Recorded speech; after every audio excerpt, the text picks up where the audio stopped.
Hare Krishna. Hare Krishna. Welcome to the first full day of this devotion and motion retreat. We're going to be exploring the glories of the holy name, mantra chanting, how to do it, why to do it, what some of our great teachers and acharyas, those who practice the chanting, what they've said about it, what it means to them. And we're going to start with a little kirtan, then we're going to talk a little bit, take some reflections. And by the end, I hope that everyone will have at least one beautiful nugget of spiritual wisdom, some insight, something that they can, if somebody pulls you aside when you're leaving and say, what's that guy talking about? You can say, this is it. This is what I got. This is my elevator speech. It could be a sentence. It could be even a couple words. And when we go into our last kirtan, I want you to think about what that is that you've received and meditate on that and offer that in the final kirtan, which will be leading into lunch. So use all your energy. We'll fill you right up afterwards. All right. Any questions before we start? We're just going to start with a little kirtan. Welcome to Drew. Welcome, Perfect Drew. timing. Nice to see you all. I stole somebody's purple holster. No, that's all right. It's yours. Yeah. We'll do formal introductions later. Yeah. Okay. Start with your time. Everybody know the Maha Mantra? Anyone not know the Maha We Mantra? have it. Should we bring this over? Have it? Yeah, you don't bring it. I'll bring it over. I'll probably refer to it. Good visual cue. Put it up here for now. 16 words, 32 syllables. To mention the oldest scriptures in the world. It is you have a doctor, they give recommendation based on your illness. This is what the spiritual doctors have said. This is the medicine. This is Hare Krishna mantra. It's a universal mantra. It's a non-sectarian mantra. We're going to chant some kirtan of it, and then we're going to talk about it. Start with a little glorification of the teachers, as we always do. Set the tone, receive their mercy. Chant along if you know it. If you don't, it's in the back of our manuals, right? Yeah.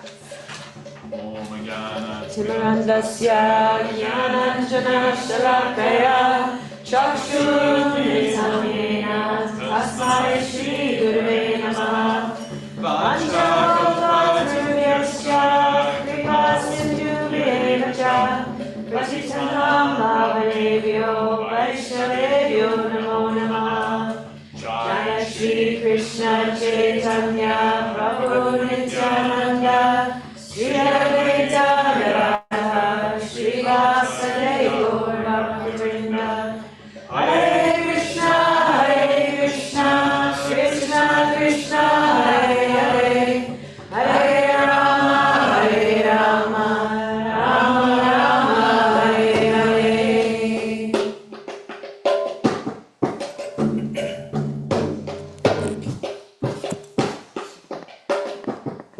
Hare Krishna, Krishna Krishna, Hare Hare, Hare Rama, Rama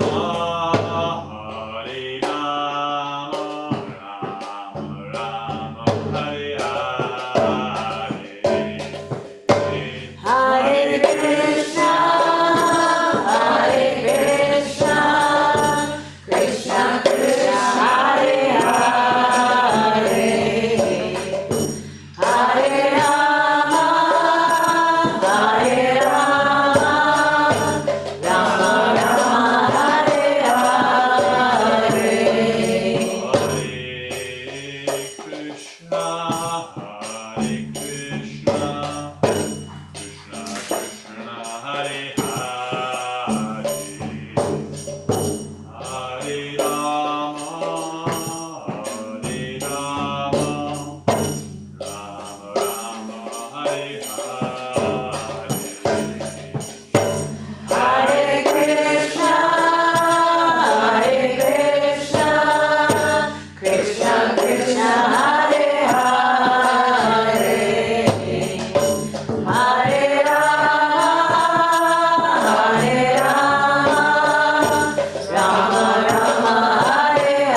Krishna, Hare Hare, Hare Rama, Hare Rama, Rama Rama, Hare Hare.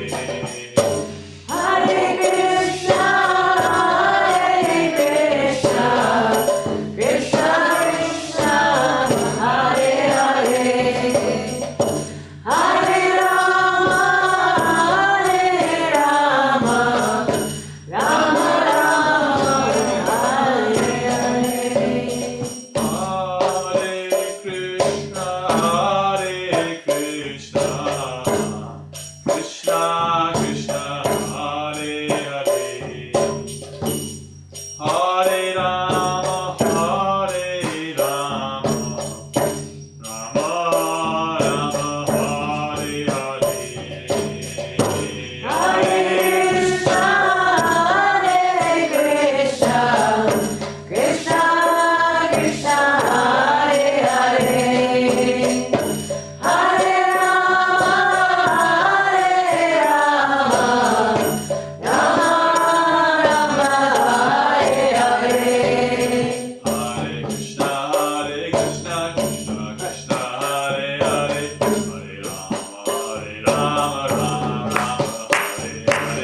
Hari Hari Bol.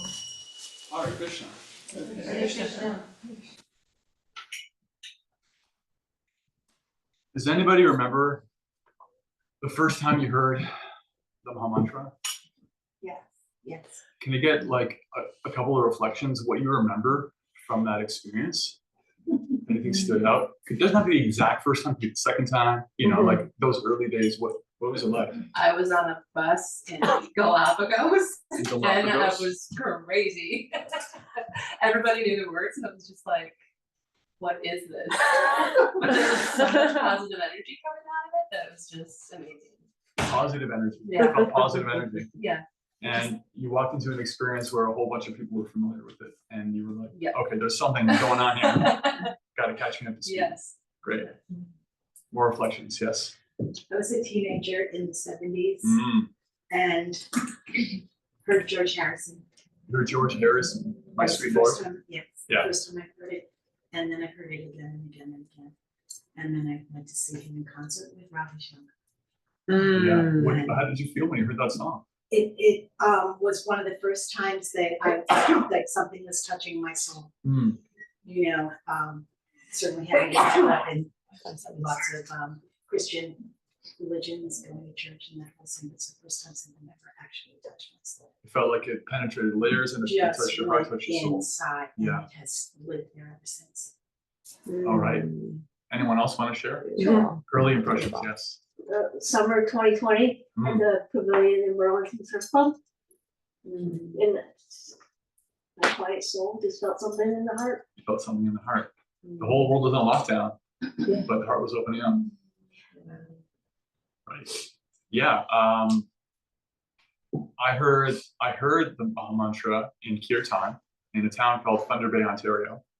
And I was doing a master's degree, and I had some friends who were into chanting Om and different Kirtan stuff, and they liked Indian culture, and they would get together once a month and do this. And I thought it was very different than everything else I was doing in my life, and I liked it.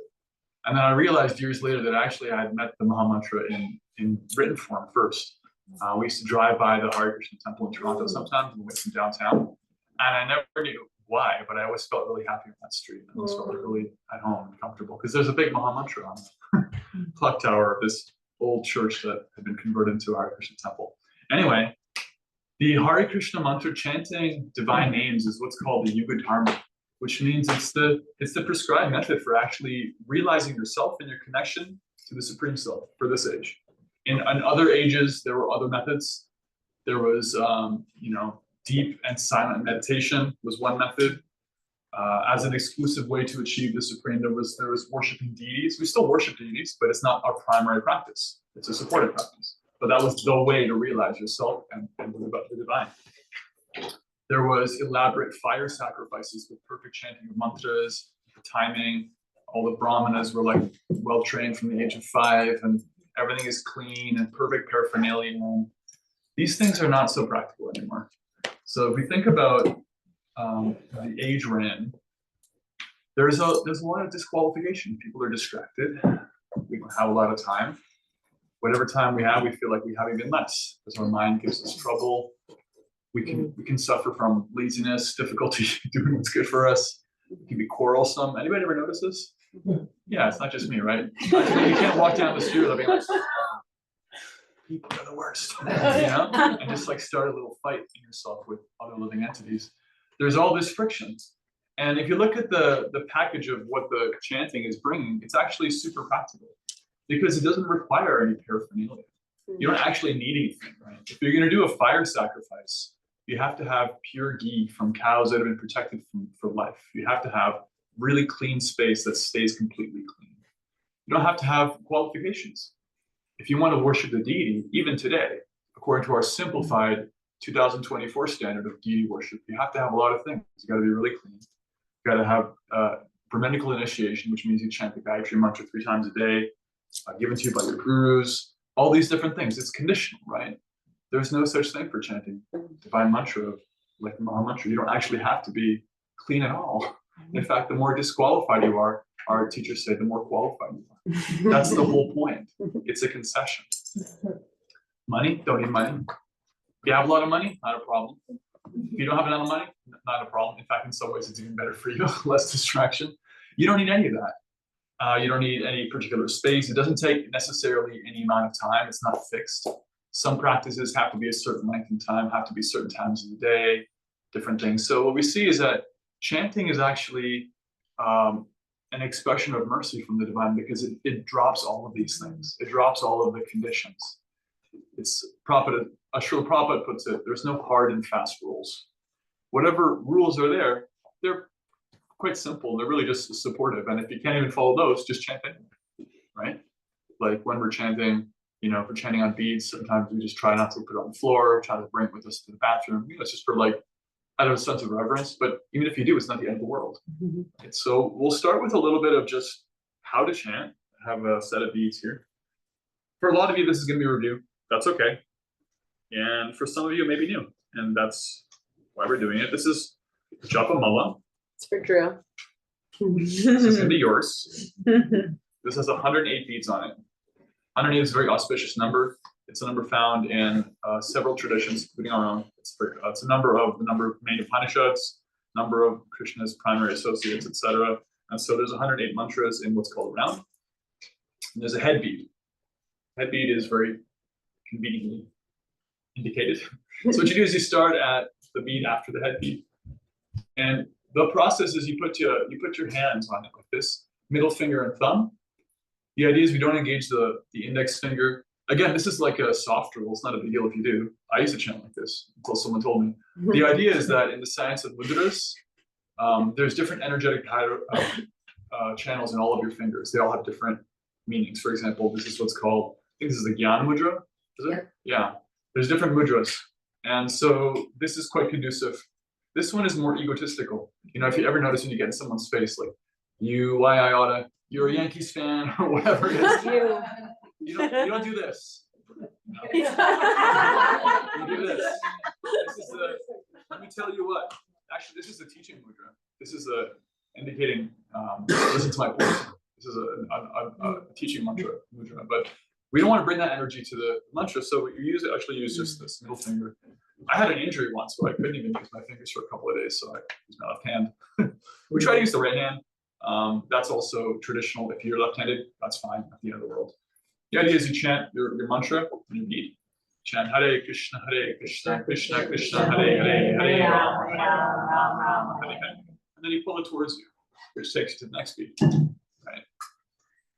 You can do the other way where you're pushing away from you, but the idea is you're drawing Krishna in. And when you do that, after some time, you get all the way around to the end. And when you do, you stop. Then you finish your round and you can turn around. Again, you don't chant over the top beat. That's how you know where you are.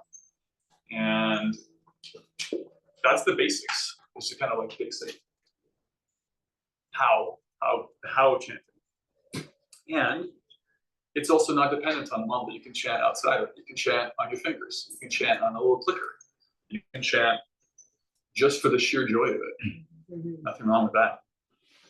And if you're chanting and you want to meet like a daily practice goal you have, then you may have a certain number of mantras or rounds that you try to reach a goal with. And so that's practical. In fact, even our greatest devotees in our line describe the 6 Goswamis. They were direct disciples of Lord Chaitanya, and they learned from him.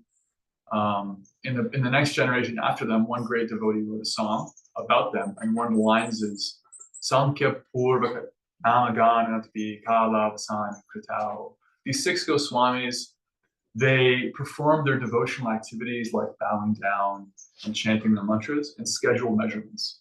Actually, when one becomes naturally attracted to any devotional practice, they're no longer so much about trying to hit a certain number, but these Goswamis, although very advanced, for the sake of all of us, they show that to become advanced, you try to have a manageable goal and you hit it every day, right? Try and get out of like your comfort zone into the stretch zone. And in that way, they had their own goals. In fact, one of them had a goal of offering, I think it was 500 obeisances to the Lord every day with his body, and 1,000 to the devotees. He would count it every day. This is how he felt like he honored the greatness of God and his devotees. So that the counting is also a thing. So that's kind of the how. And we're going to explore a lot of the why. What is the mantra? Where does it come from? What does our teachers have to say about it? And to start with, I'm going to read a little bit of what Srila Prabhupada spoke about this mantra. He's actually written about the mantra in so many places. We just briefly mentioned who Srila Prabhupada Sure. is for those that don't know. Yeah, so in the history of this chanting of the mantra, coming in the line from Lord Chaitanya, who is an avatar of Krishna, who shared this chanting of Hare Krishna, there is a series of devotees, one generation after another. And in 1965, one of them, by the name of A.C. Bhaktivedanta Swami, Prabhupada is like an affectionate term given to him, came to the West on the order of his teacher, who said, you're very intelligent and you're very good with the English language. You should share these books and the science and this chanting with people. It'll be good for them and it'll be good for you, and the world needs it. And that was way from the beginning, all the way back to Lord Chaitanya, the vision that everybody be granted access to a non-sectarian spiritual practice. So he came, he didn't know anybody, didn't have any money, just had a strong desire to share, and strong faith in the mantra, strong practice himself. He studied the books and he'd been practicing very sincerely. And things really took off for him. It was really like a way in which that seed was planted and became a beautiful tree. Now there's centers all around the world, and so many other of his god brothers also shared, and their disciples and his disciples. Now we have grand disciples, and so the Bhakti Yoga community is growing and growing. So Srila Prabhupada is one of our main teachers. He started this Hare Krishna movement as an international movement. And he left his whole family, right? Yeah, he'd actually taken care of his children. They'd been raised, they were educated and taken care of, and became what's called a sannyasi, which means he renounced. Really went and made the rest of his life about the mission that he'd been given. And he said, I took care of my family and I left them behind, and I got so many other spiritual children from all of you. He helped raise spiritually when he was in his 70s and 80s. So He was a pharmacist before yeah, that. he was just apparently a normal guy, but not really, because he was really dedicated to the mantra. And so he writes and talks about the Hare Krishna mantra in many places. I'm going to read something from you from a purport. There's actually a nice recording you can look up, and you can send it in the chat. What Srila Prabhupada says about the mantra. I'm going to read something, and I want you to just kind of maybe close your eyes, just a paragraph long. Close your eyes, listen to it, see what you hear, and take some reflections afterwards. So Srila Prabhupada writes, the three words, namely Hara, Krishna, and Rama, are transcendental seeds of the Mahamantra. And the chanting is a spiritual call for the Lord and his internal energy, Hara, for giving protection to the conditioned soul. The chanting is exactly like a genuine cry by the child for the mother. Mother Hara helps in achieving the grace of the Supreme Father, Hari, or Krishna. And the Lord reveals himself to such a sincere devotee. That's it. Someone tell me something you heard from that. Like a child crying to their Like mother. a child crying for the mother. What is that like? What's it like? What's a child crying for a mother? If you're making an analogy, what does that describe? That urgent. Yes. Yeah, there's different kinds of crying, right? Anybody ever been around children? There's like the kind of crying where they're just like, yeah, gonna work these lungs out. Yeah. It's kind of like playing. And then there's a kind of crying where it's like when the mom hears it or dad, there better not be any walls in the way. They're gonna come running, urgent, right? Urgent, no other shelter, pressing. What else did you hear? Asking for protection. It's a call for protection. I'm gonna read it one more time. The three words, namely Hara, Krishna, and Rama, are transcendental seeds of the Mahamantra. And the chanting is a spiritual call for the Lord and his internal energy, Hara, for giving protection to the conditioned soul. The chanting is exactly like a genuine cry by the child for the mother.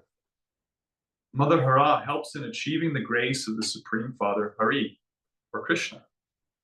And the Lord reveals himself to such a sincere devotee. We're calling out to Radharani, we're calling out to the Supreme Mother in order to then even have access to this Supreme Father. Right. Yeah. The feminine and masculine side by side. We're calling out for mercy. I was just thinking that all babies cry. All babies cry. So this is something that is not unique to one person or another, that it's inherent in all of us to cry out. Yes, that's beautiful. This is part of what makes chanting such a practical process, because not everybody has the attention for detail that makes a great worshiper of deities, or the training from birth that makes someone qualified to lead a fire sacrifice, or the extremely pure mind. I don't know if anyone has that anymore. To allow for silent meditation with no focus, just silent inward meditation for what's described as long stretches of time, to be a practical means for penetrating all the layers of ignorance. But everyone is qualified to cry. Everyone is qualified to cry. We're going to get more into that tomorrow, because we're going to get into emotion, spiritual emotion, specifically like things from the Bhagavad Gita. But thank you for that. Question. In the beginning, there was something about the Lord's internal. Something. Can Yeah. you say that again? Yes. So it's described that you have the masculine aspect and the feminine aspect. You have the energetic and the energy. So Krishna is the name for the energetic, the supreme masculine whole. Just like you have the sun. And the sun is like one thing, it's the sun, but it's also got the sun rays, right? And that's the energy of the sun. It's warm, it's bright, and it's, in a way, it's not different from the sun. But in another way, it's also different from the sun. You have like that source of the energy, and the energy itself emanating. So this is the kind of metaphysics of the masculine and feminine. And the idea is that this world is actually part of Krishna's energy too, but it's what's called external energy. You have the seasons, you have things under the influence of time, things have a beginning and an end. They degrade, they come and go. That's the nature of matter. It's still one of the divine energies, but it's a material energy. What Prabhupada is referring to is calling out to Krishna's spiritual energy, his bhakti energy, his energy that doesn't have a beginning or an end, his energy of transcendental devotional pleasure and exchange. That's Radha Hare. Yeah. Did he call that internal potency? Potency, I think. Internal energy. Or internal energy. Yeah, either way, yeah, that potency. You have the potent and the potency, the energetic and the energy. Prabhupada's words are so deliberate in his writing. Right. And I love from the very beginning that he used the word seed. Seed. Because it's planted. It's a seed and it intends to grow like that. I just think that's. Yeah. They are very intentional. This is one of my favorite things that he actually spoke, and hearing him say it is really powerful too. Yeah, it's definitely not arbitrary. Transcendental seeds. When you plant a seed, some potential is there. You may not even understand it, right? There's a way in which when we chant, we don't necessarily understand. That's because that's where we're starting from. But there's benefit anyway. The seed has been planted. And as we refine our practice, part of what helps us is to become knowledgeable, just like a really good farmer. They can tell you about all the seeds.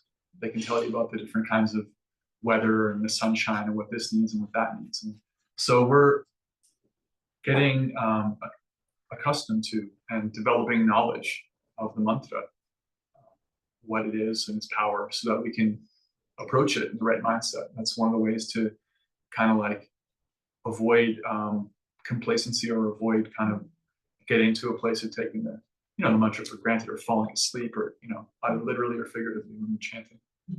That knowledge about the mantra, about Krishna, what's actually happening, what are we doing here? This actually helps us to unpack that seed and lets it grow into the full thing. Yeah, that's like watering the seed. I also really appreciated when he spoke about, and it was very similar to what Kishore talked about this morning, about the sincerity. Like if you're sincere and you're calling out, then Krishna will come to you. And that's exactly what you were speaking about this morning. And it's just hearing those reminders over and over and over again. That like it's sometimes like we talked about, it's easy to be distracted or your mind wanders. But when you are sincere in your chanting, there's such a response that you can actually feel in the internal energy. Sincerity. So sincerity is an interesting word. Like, look at the word sincerity. I can find it. I found really interesting etymology for it. It's from Latin, meaning clean or pure sound. It may once have meant one growth, or not an unmixed growth, like pure. So the idea is that our purpose is one. Even if we have like a lower nature, which we all do, we're like saying, okay, yeah, Krishna, I have all these parts of me that really just want to be comfortable in the world and do all these things that aren't really for my benefit, but I'm setting those aside and I'm coming to you with my higher intention. That's sincerity. Sincerity also means admitting our faults and our shortcomings. Somebody who's insincere will pretend they're actually perfect when they're not. Whereas humbly admitting, oh, like I need help, that's actually a profound action of sincerity. So sincerity isn't about being perfect. It's about being honest and without duplicity. And when we bring that to the chanting, that really allows the seed to take root, take fruit, grow. Thank you. Okay, so I'm going to read some verses from different scriptures, from different teachers about the Mahamantra and Krishna's names, and we're going to find different qualities. And when we find kind of like a big picture kind of main quality, we're going to have someone come up and write it down. Handy dandy whiteboard. Because there's a bunch of really beautiful things that are glorified, and they fall in a few different categories. So here's a nice verse from late in the Srimad Bhagavatam. It's describing how in this age, the chanting is a primary process. Such a simple process becomes a primary thing. The verse says, look at the Sanskrit. The Sanskrit's nice, and I'll translate it. Kalang sabhajam pyarya gunagnya sarvabhaganaha yatra sankirtaneinaiva sarvasvarto pilapite. Those who actually know the essence of things, they worship this degraded age that we're living in now. Why do they do that? Because they understand that because in this age, you can actually achieve all spiritual perfection just by chanting. The bar is really lowered. They actually become really grateful for such a degraded age because it's become so easy just by chanting. Sarva swarto vilabhite. Whatever you need comes to you through that. All spiritual perfection. Here's a nice verse from the Padma Purana. This verse goes like this. Nama Chintamani Krishna Chaitanya Rasa Vigraha Purna Shuddho Nityamukto Bhinattam Nama Naminam. Says that this name is actually Chintamani, which means that it's like a touchstone. It's like this. Chintamani is this thing. It's described. If you touch it, it gives you what you want. It's like a wish stone. Chintamani, literally, money means like a jewel, and Chinta means like consciousness. It's like the Holy Grail. You touch it, and it's like a wish-fulfilling thing. The names, Krishna's names, are Chintamani. They're actually conscious. Chaitanya Rasavika. Chaitanya means it's conscious. It's actually not inert, right? So we have in this room we have several different objects. We have inert floor, inert fabric. We actually have this may seem like it's active. It's not. It's actually inert. It's just a machine. But inside it, you have a different category of thing. We have an active living entity in here. We have several active living entities. They're all conscious, right? This is not conscious. The body is not conscious of itself. It's actually what we can be conscious of. It's actually inert. But we are conscious. So there's two different categories. Right? Inert, conscious. And most sound isn't. Spiritual sound is not. It's conscious. It's actually from the spiritual stratum. So that verse is saying, Chaitanya Rasa Vigraha. It's actually spiritual. It's actually conscious. In as much as we're conscious, in as much as the source is conscious, it's of that essence. It's actually not inert at all. It's living. It's breathing. Rasa Vigraha. It's actually the form of spiritual exchange. It possesses the capacity for spiritual exchange, emotional exchange at the spiritual level. Purna, it's full. Shuddha, it's pure. Nitya Mukta, it's eternally liberated, right? If you think of like liberated, way to understand that is by looking at its opposite. When you're bound, when you're obliged to do something. You don't want to necessarily do something, but you have to. We all have that experience, right? I really wish I didn't have to go to the bathroom. I wish I didn't have to fall asleep and become a zombie for a few hours every night. And if I don't do it, I'm a zombie the next day. But I do, because I'm not free, because I'm living a dual existence. I'm a spiritual being inside the material world with a material mechanism. So I'm not, free in that sense completely. In as much as I'm connected to matter, I'm, bound to it. It has its seasons. It comes and goes. This is, one day I'm really strong and powerful. The next day, I started playing soccer, actually, again. I'm playing with like 20-year-olds. I'm 43. So it's like, it helps to understand the difference between the body and the self. You're like, yeah, I really want to do that thing that my mind says I should do, but I can't quite keep up with this 21-year-old. And that's just the way it is, because that's part of the mechanism. It's in the world. But the mantra is not like that. It's free. It's completely free. It's unencumbered. That's why it can, in the middle of the lockdown, enter into Amy's heart. That's why it can go into behind the Iron Curtain and into a regime that has absolutely no interest in spirituality at all and change people's lives in the underground, even though it's illegal. And for all material intents and purposes, will get you killed for even associating with it. Still, it wiggles around and gets there. That's how George Harrison can sit in a corner somewhere and chant a song, and the song is practically magical. I've heard it in the most incredible places in the world. I can tell you some stories about that song. So, because there's a purposefulness behind it. There's a freedom. There's a way in which all the rules of the world are unencumbered. It works at cross purposes. It penetrates all those things. So, Abhinatvam Namanam. And the mantra is Abhinatvam. It's not different between what is being named and the name itself. So in material sound, you can call me Shamya, or if you knew me a few years ago, you could call me Sam, or I was given a Persian name, an Iranian name at birth, Assam, or you may have a nickname for me,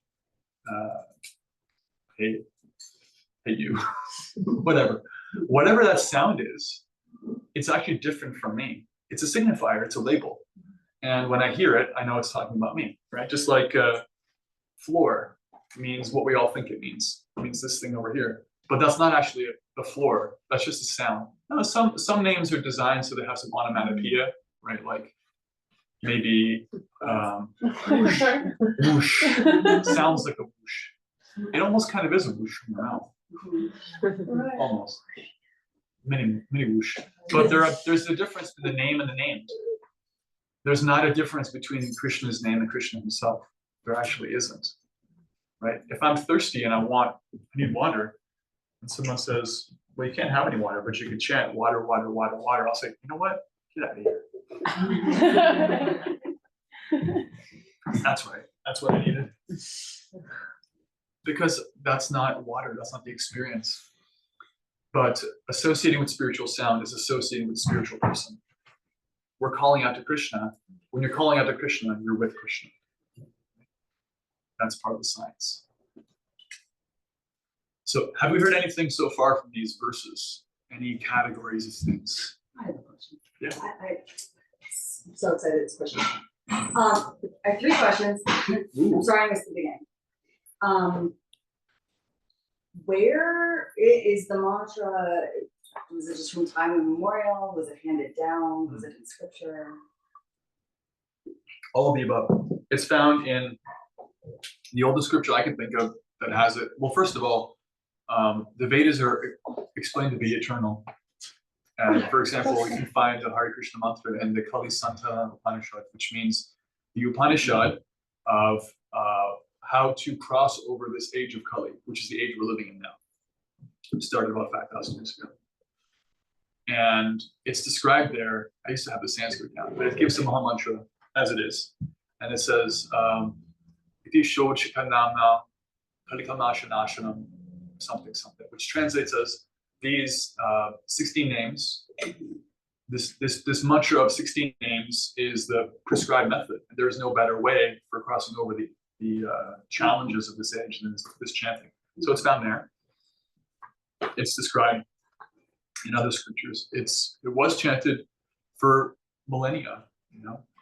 However, one of the distinguishing characteristics of this movement is taking the treasure of divine names and taking it out of like churches and synagogues and temples, and only for those who are supremely like reverential to it and have trained themselves in like clergy or whatever, and giving it to anyone and everyone, right?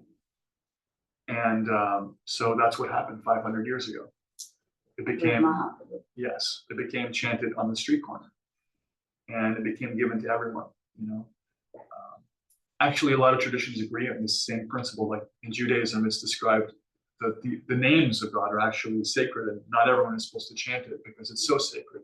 So they have, like, I think one rabbi once a year in private will chant it in an enclave in the holiest of holies corner of a synagogue. And so our philosophy is the same, except we take it the next step, which is that, well, yes, but this is also the age we're living in. So we've unlocked that and we're sharing it with everybody. But it was found in the personal practice of brahmanas, spiritually elevated persons. It was found in scripture. Lord Chaitanya chanted it, his followers are chanting. Okay, thank you. So why Rama? Why Rama? Well, Rama is another name for the masculine. So there's 16 names. Half of them are Hare, that's calling out to the feminine. Half of them are Krishna or Rama. The there's different purports. So Rama is a name for Krishna because it means he's the one who is the enjoyer of Raman, the supreme internal energy. Rama is also another incarnation of Krishna, as Ramachandra. That's one way of understanding it. You can view it as Rama is short for Balarama, his first expansion. So theologically and technically, there's different ways of looking at it. But essentially, it depends on, you know, it's at our level, it can be almost academic, right? Because for an advanced practitioner, they may have a certain flavor of the aspects of the divine that they're approaching the mantra in. And for them, therefore, there is a certain mood in which they're chanting. Like maybe they're viewing it as their divine Lord is Ramachandra, or maybe for them, they're worshiping Krishna in a particular mood. And so they find that in the word Rama. That's a more esoteric and kind of like later practice consideration. But I've given some indication of the answer for you. Hope that helps. And the transcendental vibration that's found in the Sanskrit itself, all Sanskrit? Or well, no, because Sanskrit's a language, and it's not that it's just that everything that's in Sanskrit is non-different between the word and what it's talking about. The Sanskrit word for water is not going to relieve your thirst, but this mantra is described as being non-different from the divine. And so what we find is, just as an aside, we don't just chant the Hare Krishna mantra. We chant any authorized mantra. There are mantras in other traditions that weren't written in Sanskrit. There are names. I'm sure that one rabbi who's allowed to chant their name that was been given to them, if it's come down and been protected and not shifted around, then it's a transcendental sound as well. It's not that God only revealed himself in the Indian subcontinent and only in Sanskrit. However, there are more or less direct and indirect names. For example, if we say the Lord, that indicates like a general sense of authority and rulership and superiority, and that's true. But Krishna doesn't just mean the Lord. Krishna means the supreme enjoyer. What the Lord does for fun. Krishna, the supreme attractive, the reservoir of all qualities, right? So it's a very intimate name. for example. But there are different kinds of names in different traditions, some more indirect.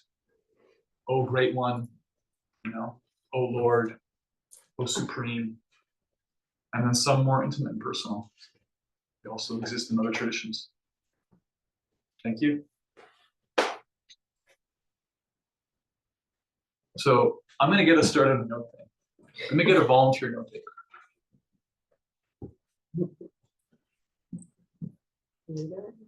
Yes.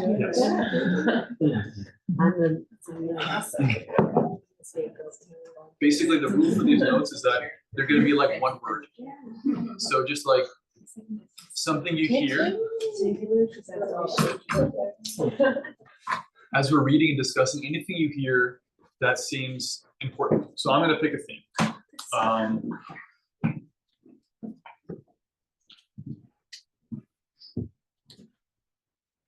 Simple.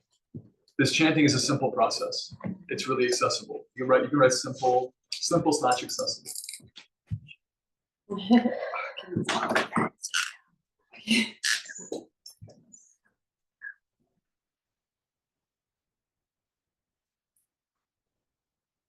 Anyone heard anything else that would be like a point form note?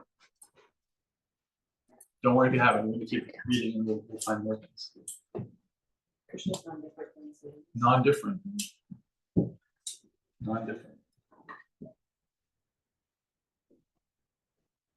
Like a touchstone. Yeah. Maybe we'll have it be like 3 words.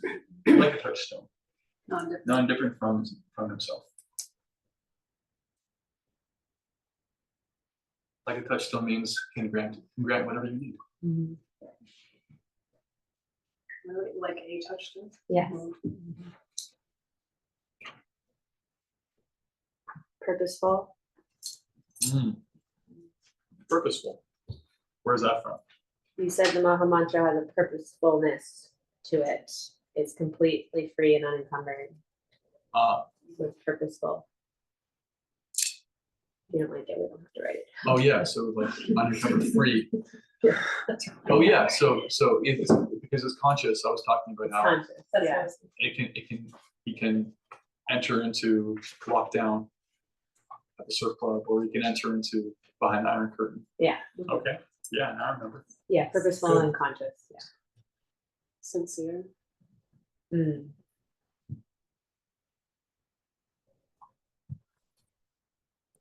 Yeah, sincerity. Sincerity. That was a major theme.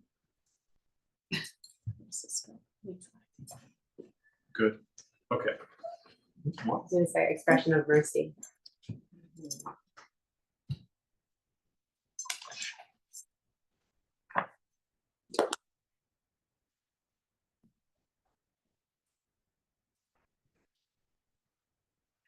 I'm going to read something for all of you by one of our teachers called Rupa Goswami.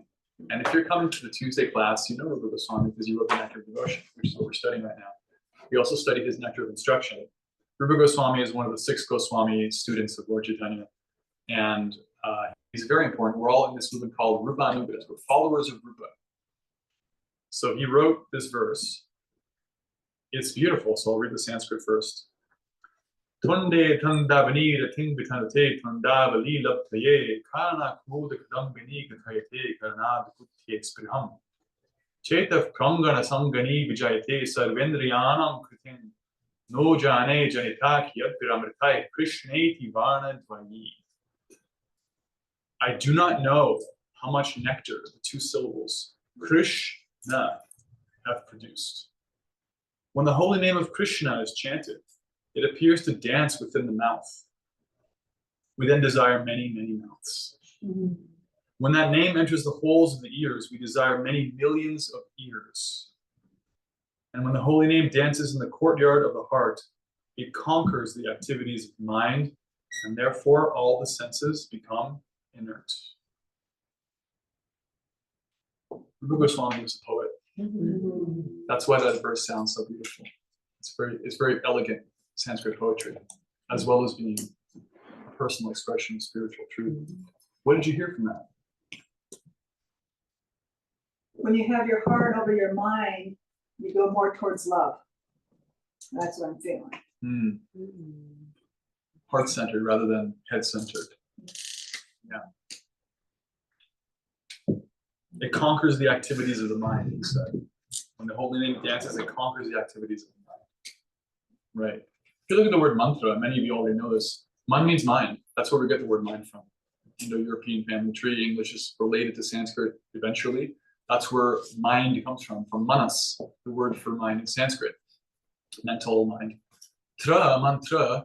Tra means to deliver, to free. It also means to cross over. That which allows you to cross over the mind, that which allows you to free the mind, to deliver the mind. A mantra is specific sound vibration that helps you free the mind, cross over the mind. Rupa Goswami, when he says, when the holy name dances in the courtyard of the heart, it conquers the activities of the mind. That's kind of what he's talking about, right? So all the plan making, all the anxiety, the way you got that jingle from a commercial stuck in your head all morning, the anger and frustration and confusion and illusion and all the different things the mind can do, and fixation, different things become pacified. The more kind of how that happens, when that happens, all that. If you want to know more, you can read the Nectar of Devotion. You can jump into our classes on Tuesdays. He actually, the same author of this verse, talks about the eradication of material suffering through the pacification of the mind and stuff in there. But that's one thing, yeah. Definitely heart-centered over head-centered. Yeah. Thank you. I was thinking about it this morning, actually, I was chanting my japa. It's really funny that you read this verse, because I was thinking about how I was chanting Hare Krishna, and then I was thinking about how it really does feel like dancing in my mouth. I was actually thinking about that this morning when I was chanting. It's like how if you're like in the flow of it, you can like feel it so viscerally, you can engage your senses in it, and you can just like really be with the mantra, and that is really amazing to show that. So it's so neat. Yeah.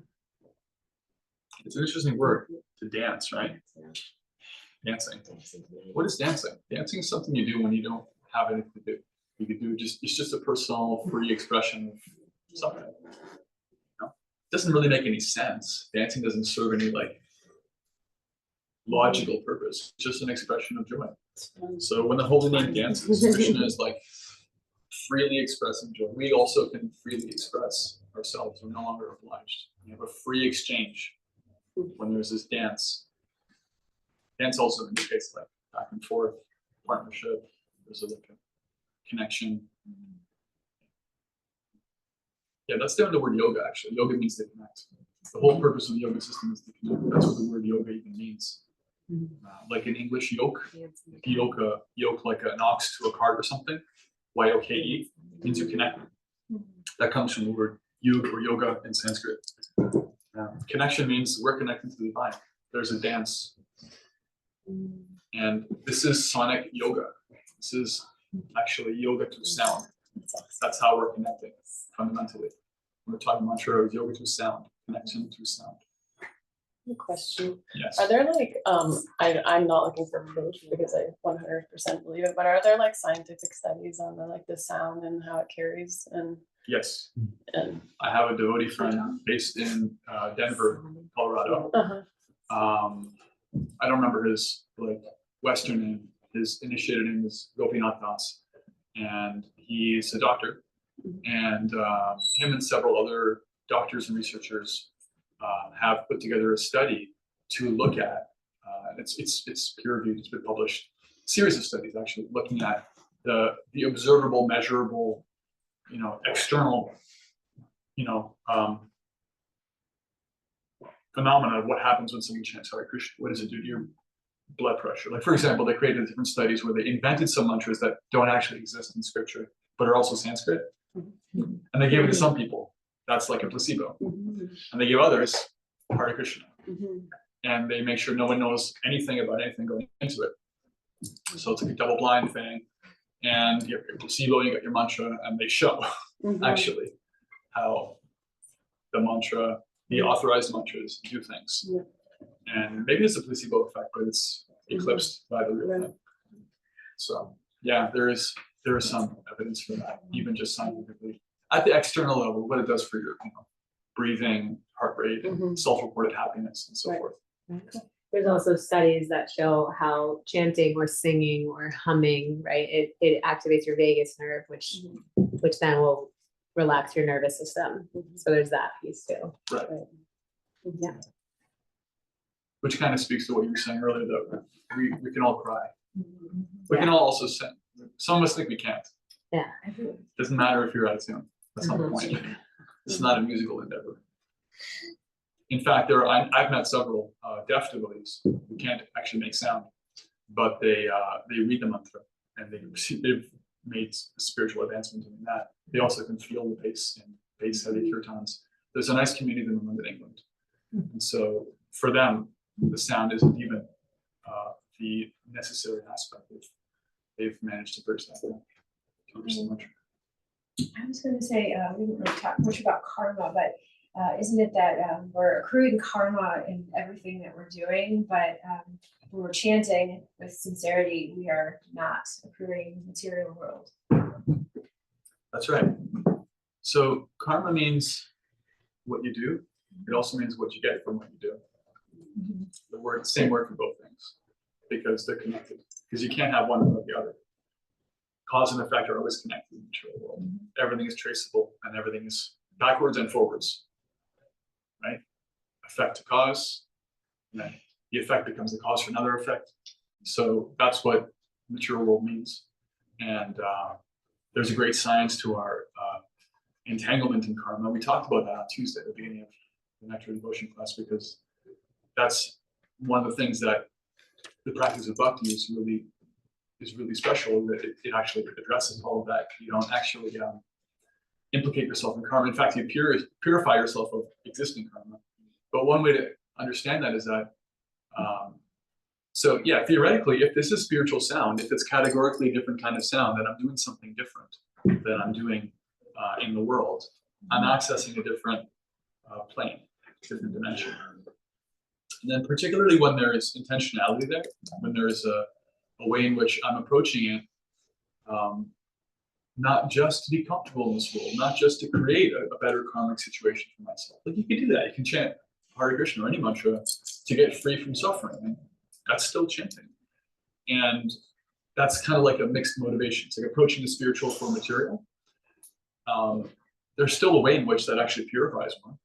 But if one is even more intentional, one may approach it devoid of any like conscious, deliberate choice to just use this as another material tool and let it be whatever it is for its own sake, then one becomes even more aware of the spiritual experience of it, the karma-free experience of it, the experience of chanting that's beyond time.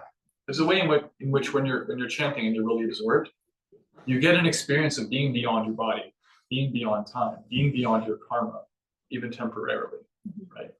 When you have like a really nice kirtan, sometimes you can even echo in your heart for a few hours, couple days, and you're feeling it. You're feeling that freedom.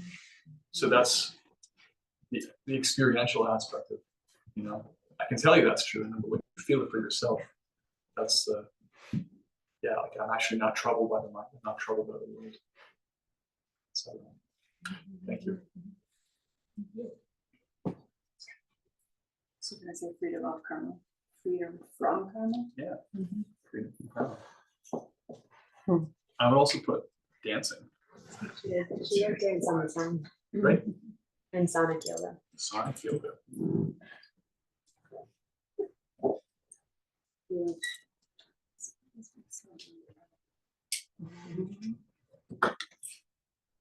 Freedom from karma. From karma? Or is it for karma? I'll read a little more of some other things. This is another song written by Rupa Goswami. Like I said, he's really important. So this is what's called the Nam Ashtaka. Ashtaka means there's eight different verses, and it's about the Nam of the name. And each verse is in a different meter. Each verse is glorifying, because like I said, he was a great poet. So everything is just slightly different sounding, and it's glorifying a different aspect of what this chanting practice is. So I can read from this. The first verse is Nikila Shuti Mauli Ratnamala, Duty Niraj the Pada Pampajanta. Ai Mukta Kulera Pasimanam Paritastvam Harinam Samshanami. O Harinam, O names of the divine person. The tips of the toes of your lotus feet are constantly being worshipped by the glowing radiance emanating from the string of gems known as the Upanishads, the crown jewels of all the Vedas. You are eternally adored by liberated souls such as Narada and Shukadeva, O Harinama. I take complete shelter. So in the spiritual literature, there's different varieties of literature. There's Puranas, Upanishads, Itihasas, different things. And Rupa Goswami is saying here that actually all the Upanishads, with their indications of how to become free from the body and realize that you're spiritual, you're not your body, you don't belong to matter. All of that like general spiritual knowledge, all those Upanishads, all they're doing is worshiping the tips of your own toes. They're actually just approaching the very beginning of your personhood, O Harinam. They're just illuminating a little bit of that. He says these Upanishads are like gems that give off light, and all that light is guiding us bit by bit by bit. But he's saying all they do is they can just show us a corner of the tip of your little pinky toe. You're actually the complete person. Manifest. Then he says, you're adored by liberated souls. So this is like argument by authority. It's like somebody who's really practiced a lot more than you at something can say it works because I've tried it. You know? You see this on commercials. Try Weight Watchers, work for me. So he's using here, it's like, well, those who are better than I am at everything spiritual have said they're actually authorities. They've actually said this is efficacious. This works. Right? What is I don't know. What does the greatest baseball player in the world say about baseball bats? I'd be interested to know if I was in the market for a baseball bat. What does Willie Mays or I don't know. Babe Ruth say about baseball bats. I don't know about baseball bats. What is my opinion? So Rupa Goswami is saying, actually, all the great souls have said this. I take complete shelter. What's another really nice one here? Can you say something? No, it's shooting off on the phone. Oh, here's a really good one. The sixth one. This is going to apparently contradict something that I already said, which is nice because apparent contradiction is where you can find deeper meaning. Vacham vachikam ityudeti pavato nama swarupa dvayam purvasmat paraveva hanta karanam tatra vijani mahe. Yas tasmin vigita paradhani vaha prani samantadhave. Asyene nim upasi sopi hisadanandam budhao manjuti. He says that Vacham Vachikam, there's the name and the named. And there's those two aspects. Like I said, they're not different. He says they're not different. However, of the two, there is a difference. They're actually different. Purvasmat param eva hanta karana. There's more compassion in the name. The name is actually more compassionate than Krishna himself. Somehow or other. Although it's not different. Rupa Goswami is saying, actually, I consider your name to be even more compassionate. Why? Because even if somebody commits many offenses to you, your name will still plunge them in an ocean of ecstasy if they chant it. Even if somebody creates so many offenses in the way they move in the world, breaks all your rules, they're even deliberately breaking, they're just anti-God, anti-other people, they're just anti the whole thing. Still your name takes him. He says, the word he uses is majiti. That's what it means to be plunged. Like someone grabs you by the scruff of the neck and like waterboards you. But what about being waterboarded into an ocean of just joy? The holy name will do that even for anybody who's completely out to lunch.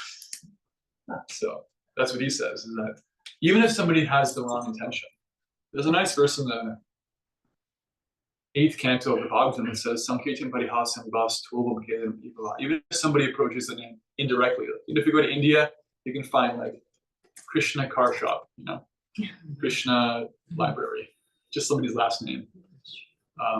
Someone says like Krishna by accident or Rama, you go to Casino Rama, something. There's spiritual benefit. It's like in parihasa. You can say it as a joke. Oh, those goofy Hare Krishnas. Ha ha ha, look at you. Hare Krishna, Hare Krishna. Joke's on them. They just make spiritual advancement. They're not trying to make spiritual advancement. They're trying to make fun of you. Stop them. If it's done as musical entertainment, if it's done only for the sake of external things, like if you make a career out of chanting different mantras and you have no interest in them, no faith in them, but it's just a musical thing for you, you still get benefit. Helanam. If you do it neglectfully, disrespectfully, damn it, I hate those Hare Krishnas so much. You still make some benefit. That's pretty wild, right? Even with your intention, you still make some benefit. So that supports what Rupa Goswami is saying here. Even if somebody is like transgressing what a civilized person should even function as, just by coming even indirectly, even unconsciously in touch with spiritual sound, they grow, they make some progress, they become some better version of themselves one day. So like if someone's walking by and there's like people chanting, doing like, you know, Harinam on the street, it's actually like good karma that they had that they just walked by that day. Yeah, I would. Or something like that. The way we describe it is it's not karma because they didn't earn it, but it's good fortune. It's causeless.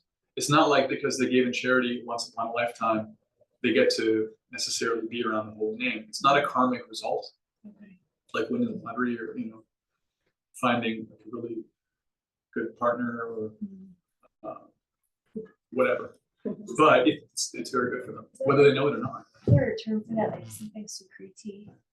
Agyata Agyata sukriti. sukriti, yeah. Unknowing spiritual benefit. This is the beginning of spiritual life usually. Before one consciously, deliberately takes to a practice, they often will hear the mantra, or they'll do some service for a devotee, or they'll eat some food that's been offered by a devotee somewhere without knowing what it is, or they'll appreciate some scripture, or they'll think, that's neat. I like that. And they make some advancement. And in order to deepen their practice, they become intentional. It becomes like conscious, deliberate. But first, there is this unknowing way in which somebody just kind of bumps up against bhakti, in one of its forms, and they get benefited. Even if they don't know, even if they're inimical, even if they don't like it. Doesn't mean we should be indifferent to the impression we leave on people. We want to leave a good impression. You can't please everybody, and even if they don't like us, it's still good.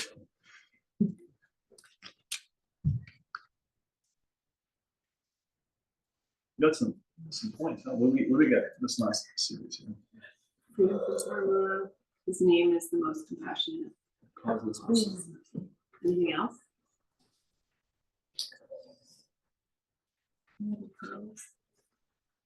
Okay. Well, keep collecting pearls. Remember, the goal is to have at least one by the kirtan. We're gonna have in like a few minutes. Here's another verse by Rupa Goswami. Suditashta janati dashaye damya chitkana sukha swarupane nam gokulam hutsavayate Krishna purna vapushe namo namaha. O perfect and complete holy name of Lord Krishna, you're the embodiment of delightful and intense spiritual bliss. You destroy the many sufferings of those who take shelter of you. And you are a festival of happiness for Gokula. Gokula is where Krishna spent his childhood. I bow before you again and again. So here we have again, destroyer of suffering. You know, we have that like destroyer of karma, breaking karma, removing karma, and a festival of happiness. Festival of happiness. Mahotsavaya. Mahotsava. Utsava means party. Mahotsava becomes great party. This Mahamantra is a gigantic festival. And it's the embodiment of delightful and intense spiritual bliss. So this is like, he's not pulling any punches. Delightful and intense spiritual bliss. Sometimes it's really helpful to hear from somebody who's really advanced beyond where we are. For this reason, Rupa Goswami dedicated himself to chanting Hare Krishna and to sharing it with others. And so he's an authority. So he's experiencing delightful, intense spiritual bliss. I may get like a glimpse of that here and there, and so I can speak to that glimpse. But if you're around a more advanced devotee, you're around somebody who has more capacity, more qualification than you do currently to experience this ocean of bliss, this great festival, this delightful, intense bliss, this aspect of the divine that's more merciful than himself. And until we're experiencing that fully, it's nice to hear from them. That's why we hear from Rupa Goswami, Srila Prabhupada, and people like that.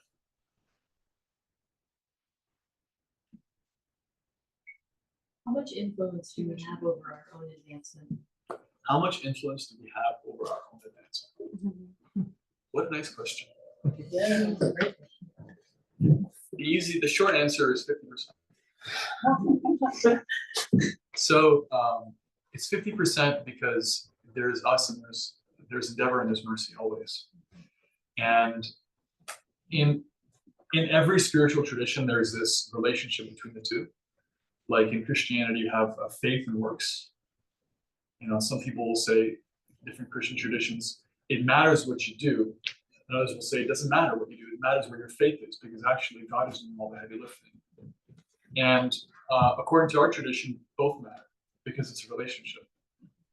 And so there's a nice pastime with Krishna when he was a young boy. And when he was a boy, he was a bit of a rascal. He would get up to no good and do funny things, and steal butter and cause trouble. And at one point, his mother, Yashoda, who is a pure devotee and has pure love for him, she was like so tired of running after him, trying to protect him. And she's like, I'm going to tie you. I'm going to just tie you for a little bit to this grinding mortar that you've been stealing butter around everywhere. I'm going to just tie you here. And here he is, the supreme person, the source of everything, beyond space and time, and she's trying to tie him. And how can you capture that which is beyond everything? So she got all the rope she could find, and she tried to tie him, and it was too short. There's always 2 fingers too short, this much, just this much, like stretch. Couldn't quite, just always this much. So she tied another piece of rope on all the rope in the village she got, and still 2 fingers too short. And it's in the 10th canto of Bhagavatam, chapter 8 or something. And Vishwanath Chakrabarti Thakur, one of our teachers, he says, these 2 fingers is very significant because it represents our endeavor, Krishna's mercy. This is what's necessary to bridge the gap. Eventually, Krishna could see, he could see she's sweating and she's trying so hard. And this is all coming from pure love, right? She's not trying to capture me because she wants the power or control. This is out of love. She's trying to protect her son. She's how she thinks of him. So he surrendered. That which cannot be conquered became conquered. There was her endeavor and there was his mercy. They came together, and now he's under her control. So our advancement is like that. It's necessary for us to make advancement. It's necessary for us to come past the stage of Agyata Sukriti, where we're just in the game because other people are making us fortunate. We're just like being carried along by the actions of others and compassion and mercy. It's necessary to go beyond that and become intentional. Just like in any relationship, you have to try, you have to do something. You don't have to be perfect in what you do, but you have to try to do something. If you never try, you're not really relating to somebody, right? You can fail. You can be like, I don't know, you go to ask somebody out on a date or something. You'd be like the most awkward person in the world, but you try. You can go on the date. You can have a relationship. You're trying to do something. That's your endeavor. And in a relationship with Krishna, there's our endeavor and there's his mercy. It's described in the 9th chapter of Bhagavad Gita. What's that verse? 922. Someone look up 922 Bhagavad Gita. Yeah. Give me the first word.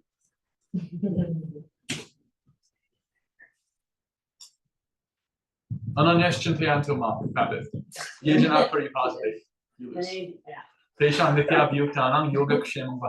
To those who worship me with love, I carry what they lack and I preserve what they have.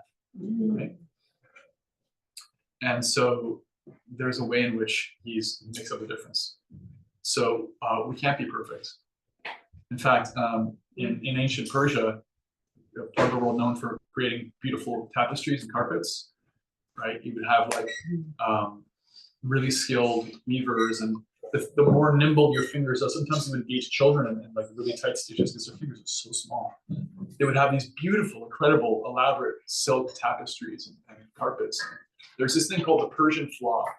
Underneath every single one of those beautiful carpets, the maker of the carpet would find a corner and deliberately make a mistake, because their idea was only God can be perfect, and therefore I'm reminding myself, I'm not here to be perfect. I'm here to do the best I can. Perfection is His domain. And so that deliberate reminder is like, I'm not going to try to have it. I'm not going to try to like drag myself through. I got to do the best I can, but it's still just whatever. You know, I'm still just one insignificant part of Krishna. And therefore, I'm always asking for His help. Always flawed, but He makes up the difference. So of the two, it's described that Krishna's contribution is far more powerful, as we expect, because He's everything. But the way I like to answer that question is 50%, because it's a relationship between two people. And that's always, because in a free equal relationship, it's always 50-50. It's basically 50%, which is a lot. It's a lot.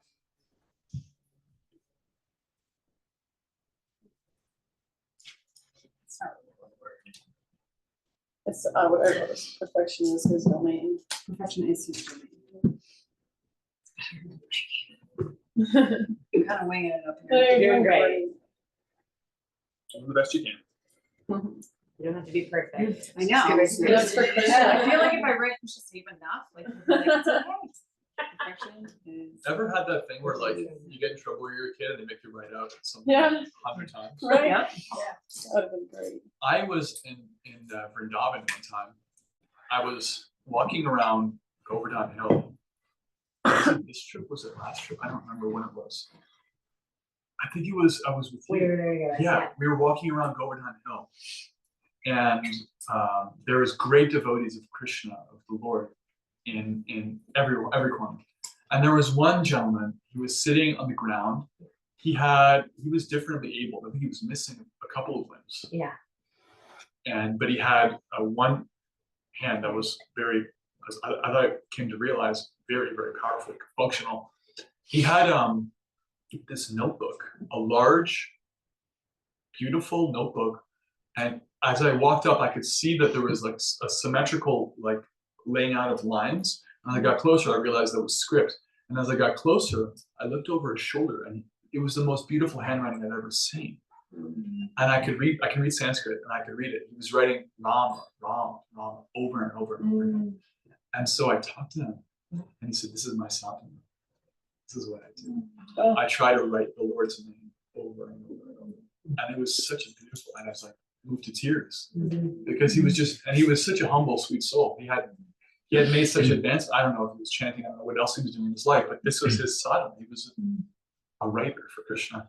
So I don't know how we got on that, but something. I Yeah. said I was winging it. Yeah. So that's you one day. You were not ready for Krishna. Never know. Okay, let's read a little more, and then we'll get into a kirtan. Keep your lens. You can keep your lens. This is a nice verse. I don't. You need to need it. This is the third verse of the Namastakam. I'm jumping around. I did 1, 7, now we're going to 3. Yarapasyo Pyagyan Kavalita Pavadvan Kadipavo. Trisham Tatvan Dhanam Padishti Bhakti Pranayanim. Janastasyo Datam Jagati Bhagavan Nam Tarane. Kutite Nirvaktam Yamahimanam Bhagavati. O Son of the Holy Name, Sun, S-U-N, rising sun, of the Holy Name, even the dim light of your early dawn's light. The Nam Abhasa. Abhasa means the glimmer, right? Just like before the sun really comes up, there's just like false dawn, then there's like real dawn, then there's the actual sun disk. Rupa Goswami is saying, even the dim light of your early light, the Abhasa, the first glimmer of your light, devours the power of the darkness of the material world and gives those who are blind to the truth the insight to follow the path of pure devotion to God, to Krishna. What learned person in this world can possibly fully describe your transcendental glories? So there's a way in which, when we're coming along, we basically don't know what we're doing. We're kind of just like being carried by Agatha Secret. We're fortunate. And there's a way in which the chanting, even at the beginning of it, the beginning stage, the glimmer, starts to offer some insight. We start to feel like yeah, I want to go back to this kirtan thing. This is cool. I had that. Like, I like kirtan. This is neat. I don't want to just go and work on my mouth just all day and drink all night like everyone else in this campus is doing. I want to go and chant some kirtan. This is neat. That was a little insight I had in my heart. It came from outside of me. It was actually like a really unique feeling I had. Oh, I wonder why I like this, but I do. You can have some insight. I like to hang out with the Hare Krishnas, with the Bhakti Yogis, with the devotees. I like these people. I like these shorts. This is nice. This food is really different. I like it. Maybe I'll read that Bhagavad Gita. Maybe I'll check out that book I got at the retreat. You know, this inclination. This is Krishna speaking to us. When it's guiding us towards spiritual activity, we can take it that this is some way or other. This is some rope of mercy pulling us closer. So Rupa Goswami is saying, just like before the sun rises, there's a little glimmer of light, and that's enough to make out the beginnings of your surroundings. You're no longer in complete darkness. At least you have a sense of what direction to go towards. Similarly, even somebody who's completely blind to the truth, the beginning of the light of your sun rising is enough for them to have direction on their path. Therefore, how can I or anybody else properly glorify it? Right?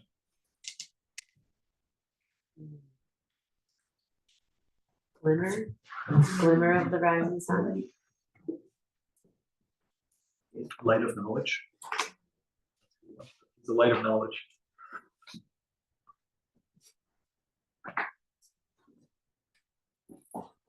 You have to do blue to get all the colors. Oh, jeez, blue. Very artistic instruction. Yeah. 6 more. Good eye, Cat. Kat. Really small. You're good. You're so good. Okay. Should I read another one? More? One more?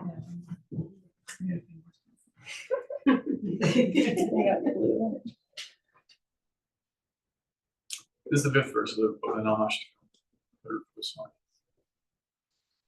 Akadamana Yashodananda now, Nandasuno, Kamanayana, Gopi Chandra, Vrindavan, Pranata Karana Krishna Bhakti Aneka Swarupe, Svai Mama Rata Uchayar Bhagatam Namateya. O holy name, I pray that my love for you in your many forms. Basically, he's going to list a bunch of different names. I pray that my love for you in your many forms, such as Akadamana, the crusher of the Akasura demon, Yashoda Nandana, the beloved son of Yashoda, Nandasuno, the son of Nanda Maharaj, Kamalanayana, he whose eyes are like lotus petals, Gopi Chandra, he who is the full moon of the gopis, Vrindavanendra, the king of Vrindavan, Pranata Karuna, the one who is merciful to the surrendered souls, Krishna, may my love for you in these many forms greatly increase. This is a prayer for increased taste. Rupa Goswami, he's feeling like he wants millions of ears and millions of tongues. He's feeling intense spiritual ecstasy in a great festival. And he's saying, more please, more. I want more please. And he's glorifying all these different names. He's saying, may I appreciate all your different forms of your names. Especially we find these names are particularly intimate by and large. They're names relating to his pastimes, relating to his devotees, places. So for us, the chanting process is like, it's connected to hearing about Krishna and seeing him and the full, complete person, all the different qualities. People have qualities, they do things, they have preferences, they go places, they have people, they have paraphernalia. So Rupa Goswami is praying to increase his attraction for all of that.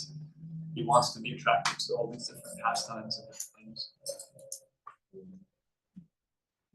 So it's a nice meditation. You can take that to your job. It's like, oh Krishna, oh Rama, oh Hare, please attract me. Draw me closer to you. Okay, now we're going to take reflections. Means anything that was written down, anything that was spoken, anything that you heard that actually really speaks to you, that you think is neat and cool, and at least 7 minutes after the class is over, you still remember it. That's your takeaway. What is your at least one takeaway? One word, can be one sentence, yes. The one you just read before this one about the sun, S-U-N, the sun, the glimmer of light of the holy name devours darkness. Just the beginning of the light of the holy name. It's like the rising sun can devour the darkness of ignorance. Thank you. So if you're ever feeling like I don't know what's going on, I don't have the answers. Congratulations, because that's the beginning of wisdom. If you think you know everything, you're the biggest fool. But if you feel like you don't know anything, then you can take that to your chanting. It's like, please rise in my heart. Let me see that light, Krishna. I need you. I need some direction. I don't know where I'm going. I'm stuck. I'm in ignorance. I'm in darkness. Thank you. One more time. I Yes. like the one you just read about the crusher of demons. Crusher. So I know it's reminiscent of the Leelas, Yes. but I'm thinking about my demons. Right. Very good. Actually, it's described by one of our acharyas that all the different demons that Krishna kills in Vrindavan represent different aspects of misapplied psychology. This one is greed. This one is like, lust or like uncontrollable anger. This one is the tendency to take shelter of bad teachers and false gurus. This one is sectarian arguing and wrangling over sectarian differences. That's actually a demon. That gets in the way of real devotion. This one is like laziness or apathy. And just like Krishna kills each one of them, through our practice and through his mercy, we become purified of all these things that we have to get purified. You can't be an advanced spiritualist if you're full of rage, if you're stuck wrangling over sectarian differences, if you're pridefully trying to get respect from your teachings to other people, all these different useless things in the heart. It's called anarthas.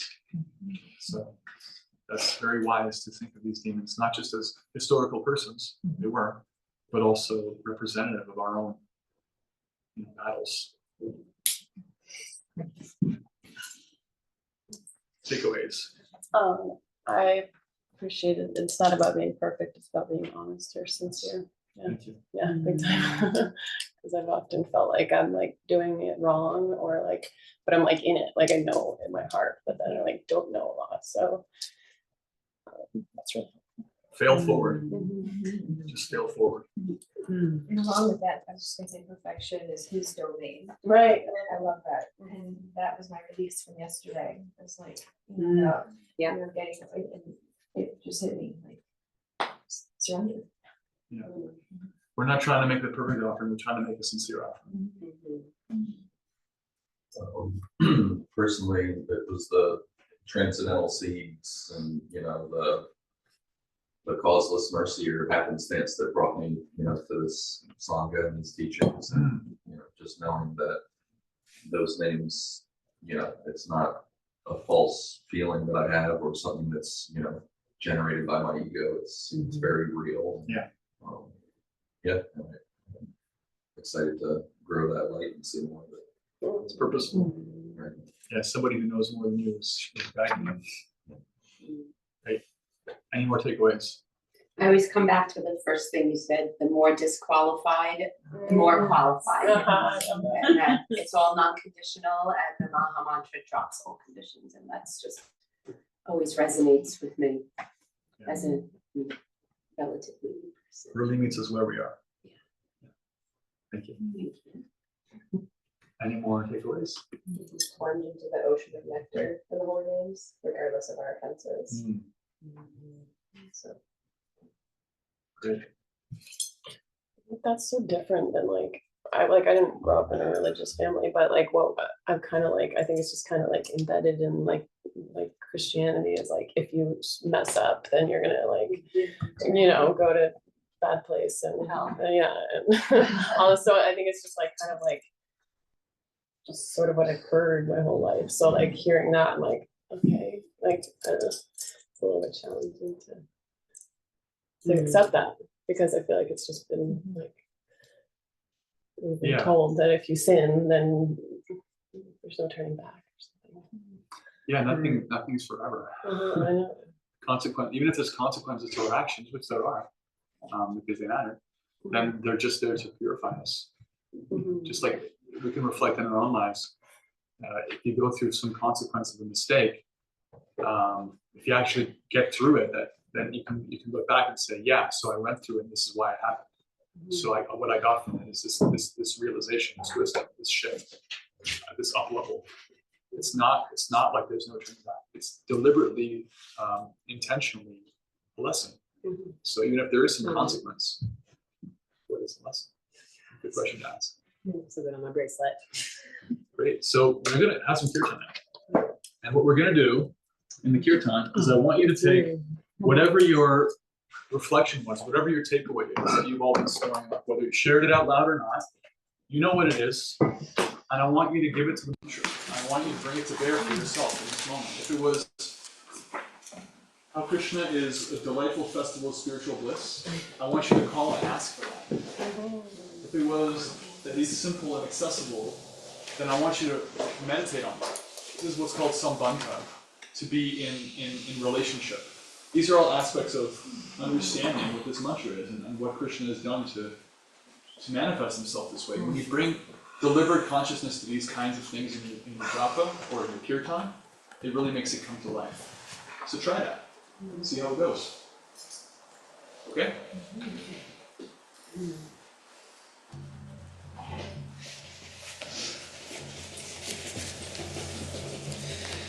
Does that make sense? Anyone have any questions about that? It's really easy. It's not an intellectual adjustment. Does anyone not have something in their mind? In their heart? Well, we'll give you one off the board.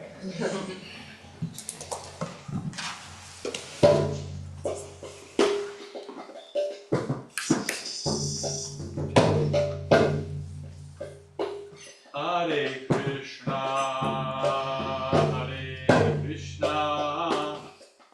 Krishna Krishna, Hare Hare, Hare Rama, Hare Rama, Rama Rama, Hare Hare.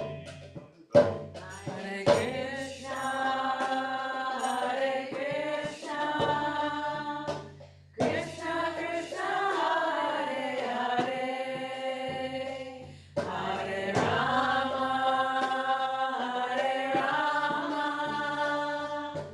Rama Rama, Hare Hare.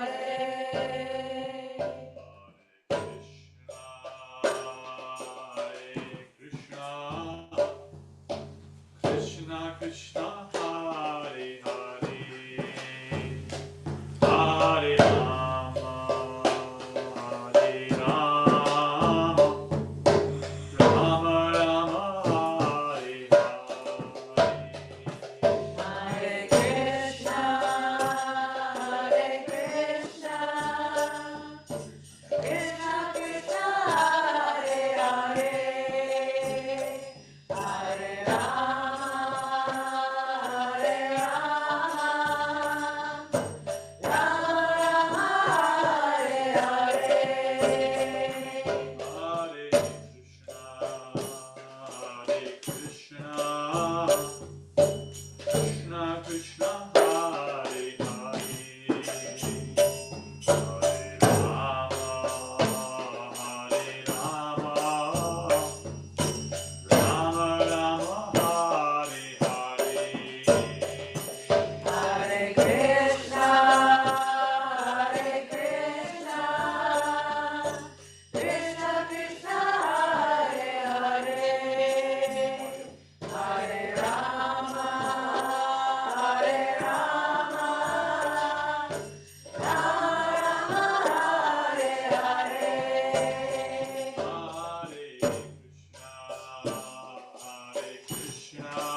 Let's have one more Maha Mantra together. Hare Krishna, Hare Krishna, Krishna Krishna, Hare Hare, Hare Rama, Hare Rama, Rama Rama, Hare Hare. O holy name of the Lord, O Srila Prabhupada, Rupa Goswami, followers of Lord Chaitanya, sincere devotees of the Lord everywhere, please help us to find and keep at least one little jewel from your books, from your teachings, to remember the glories of your holy name and bring that to our practice, however insignificant or small our practice may seem, to just relish something every day of your glories, even though they're unlimited. Thank you so much for considering our request. Everyone who agrees with this, please say Hare Krishna. Hare Krishna. So be it. Very cool.